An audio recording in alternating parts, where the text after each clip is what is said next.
BFM Business, Intégral Placement, idées de fonds. Oui, chaque jour vous apporte des idées de fonds de gestion dans lesquels investir. Les conseils de Mara Dobrescu depuis Morningstar. Bonjour Mara, vous venez chez Morningstar de publier une étude sur les fonds obligataires. Cette étude, le nom de l'étude, votre fonds obligataire est-il capable de battre son indice de référence? Vaste sujet. Et oui, nous avons regardé à la fois les fonds domiciliés en Europe et ceux domiciliés aux États-Unis sur une période allant de 2002 à fin 2017, donc une quinzaine d'années d'historique.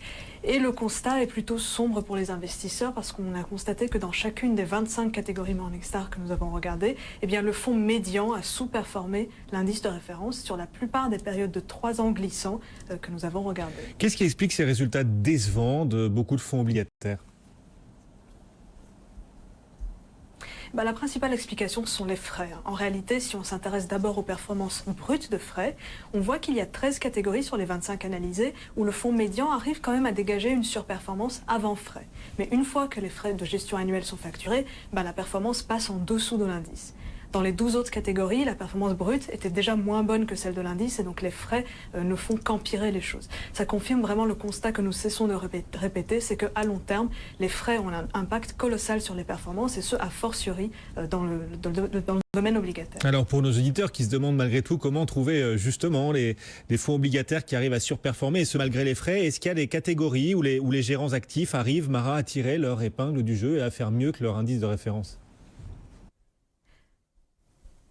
Alors, nous avons identifié en gros 3 grands groupes de catégories. Tout d'abord, dans les univers assez peu risqués, comme les obligations d'État de la zone euro par exemple, on voit que sur le long terme, les frais jouent un rôle plus important dans la performance future que finalement le talent du gérant. Rares sont les gérants actifs qui parviennent à battre leur indice et donc à battre un ETF qui réplique cet indice. Les investisseurs ont donc tout intérêt à se tourner plutôt vers ces ETF bon marché. Puis il y a ensuite un groupe, disons, intermédiaire de catégories où certes le fonds médian déçoit par rapport aux ETF sur le long terme, mais où il y a quand même une proportion plus importante de gérants actifs qui arrivent à dégager une valeur ajoutée. C'est le cas notamment pour les fonds investis en obligations privées de qualité investment grade.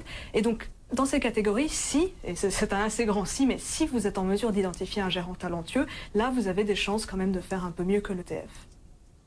Et sur les univers plus risqués comme le haut rendement par exemple ou encore les marchés émergents, qu'est-ce qu'il faut privilégier ? Voilà, alors là c'est le 3e groupe que nous avons identifié.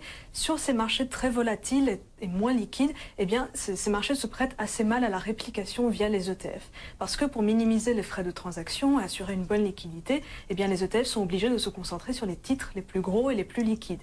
À l'inverse, les gérants actifs, eux, ont plus facilement la capacité d'exploiter des inefficiences de marché. Mais dans ce contexte, la question de savoir si l'avantage revient plutôt aux fonds actifs ou aux ETF dépend aussi de la différence de coût. Sur les obligations à haut rendement, on voit que les fonds actifs sont en moyenne plus intéressants. Alors bien sûr, il ne s'agit que d'une moyenne et l'investisseur doit quand même faire preuve de la plus grande vigilance lorsqu'il choisit un fonds en particulier. Mais à l'inverse, sur la dette émergente, même si les fonds actifs s'en sortent mieux avant frais, la plupart d'entre eux sont tout simplement trop chers pour être attractifs face à un ETF une fois qu'on a déduit les frais de gestion. Mara Dobrescu, donc sur la performance des fonds obligataires par rapport à leur indice de référence, cette étude que vous venez de publier pour Morningstar. Merci beaucoup Mara pour ces éclairages qui permettront sans doute à nos auditeurs et téléspectateurs d'arbitrer avec encore plus de connaissances et on se retrouve la semaine prochaine bien sûr.